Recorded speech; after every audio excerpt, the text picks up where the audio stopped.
दोस्तों, भगवान परशुराम और भीष्म पितामह के बीच 21 दिनों तक घमासान युद्ध हुआ था, जिसे देखकर देवता भी हैरान रह गए थे। इस युद्ध में ना किसी का घमंड था और ना ही कोई राज्य जीतने की इच्छा। तो फिर सवाल उठता है, आखिर दोनों के बीच युद्ध हुआ ही क्यों? कहानी की शुरुआत होती है काशी से, जहां एक भव्य स्वयंवर का आयोजन हुआ था। 3 राजकुमारियां अंबा, अंबिका और अंबालिका अपने जीवन साथी के चयन हेतु वहां पहुंची थी। लेकिन तभी वहां प्रकट हुए भीष्म पितामह। अपनी प्रतिज्ञा के अनुसार अपने भाई विचित्र वीर्य के लिए भीष्म ने उस सभा को चुनौती दी और युद्ध में सभी राजाओं को पराजित कर तीनों राजकुमारियों को अपने रथ में बैठा लिया और उन्हें जबरन लेकर चल पड़े हस्तिनापुर की ओर। रास्ते में अंबा ने विनम्र स्वर में कहा, मैं पहले से ही राजा शाल्व से प्रेम करती हूँ। मैंने मन, वचन और भाव से उन्हें ही अपना पति चुना है। कृपया मुझे जाने दे। भीष्म ने धर्म का पालन करते हुए अंबा को सम्मान पूर्वक राजा शाल्व के पास भेज दिया। लेकिन जब अंबा राजा शाल्व के समक्ष पहुंची, तो शाल्व ने कटु स्वर में कहा, तुम्हें कोई और अपने साथ ले गया था। अब मैं तुम्हें अपनी रानी नहीं बना सकता। यह वचन सुनकर अंबा पूरी तरह से टूट गई। वह अपमान और पीड़ा से भर उठी। उसका प्रेम छिन गया और उसका भविष्य अंधकार में डूब गया।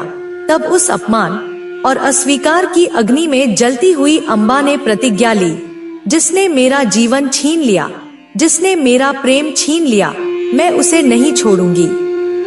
मैं भीष्म से अपने अपमान का प्रतिशोध अवश्य लूंगी।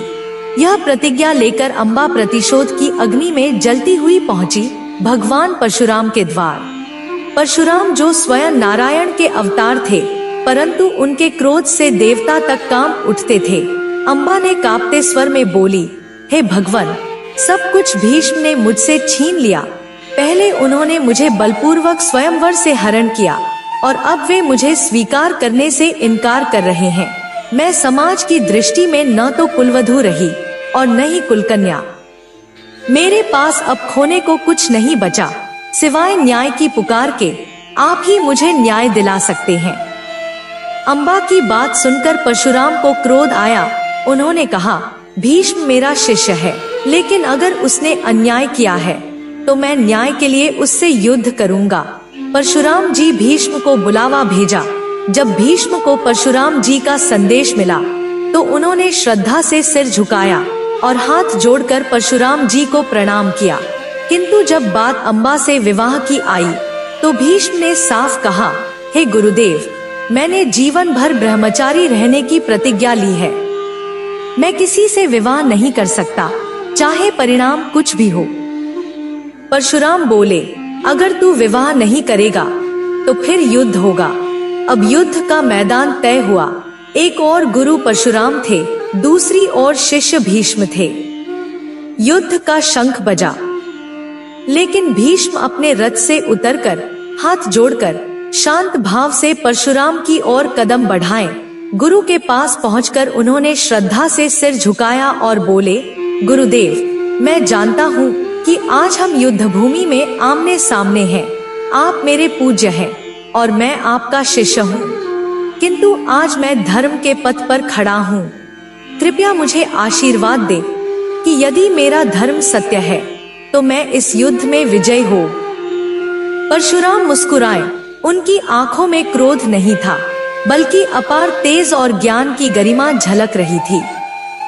उन्होंने शांत स्वर में कहा, भीष्म, मैं तुम्हारी नम्रता से अत्यंत प्रसन्न हूँ। जो पुरुष सफलता चाहता है उसे ऐसे ही आचरण करना चाहिए। जो अपने से श्रेष्ठ के विरुद्ध युद्ध करे उसे पहले विनम्रता और सम्मान का परिचय देना चाहिए। अब जाओ और युद्ध करो। फिर आरंभ हुआ भयानक युद्ध। गुरु और शिष्य अब रणभूमि में एक दूसरे के समक्ष खड़े थे। उनके बाणों की टकराहट से दिशाएं गूंजने लगी, धरती कांप उठी। देवता भी यह महासंग्राम देखकर स्तब्ध रह गए। यह युद्ध 21 दिनों तक चला, पर न कोई हारा न कोई जीता और फिर एक ऐसा क्षण आया जब भीष्म ने प्रस्वपास्त्र नामक महाशक्तिशाली दिव्यास्त्र उठाया।